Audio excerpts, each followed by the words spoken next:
بسم الله الرحمن الرحیم. په نننۍ ویډیو کې موږ په اسالت خبره کوو. د اسالت مطلب یا معنا د حمله، اٹیک.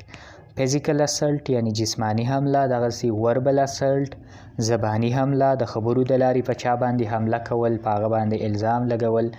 دغسې سیکشوال اسالت هم کیدای شي، جنسي حمله په یو چا باندې چې کوم د یو چا عزت لوټل، په زوره باندې د چا بې عزتي کول، هغې ته سیکشوال اسالت ویلی کېږي. مثال ته راځو. نواز کنټینیوز وربل اسالت آن جوډیشري. نواز شریف په عدلیه باندې زبانی حمله جاري ساتلي. دا هیډلاین دی. نو هیډلاین همیشه دپاره په پریزنټ سیمپل ټینس کې.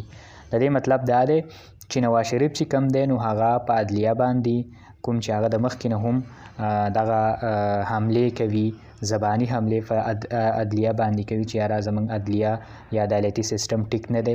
نو دغه وربل اسالت یا دغه زبانی حمله نواز شریف چې کومه ده په جوډیشري یا په عدلیه باندې هغه جاري ساتلي. دلته هم د اسالت مطلب دی حمله او د وربل اسالت مطلب دی زبانی حمله. نو سیمپل مطلب د اسالت شو حمله، اٹیک وغیره.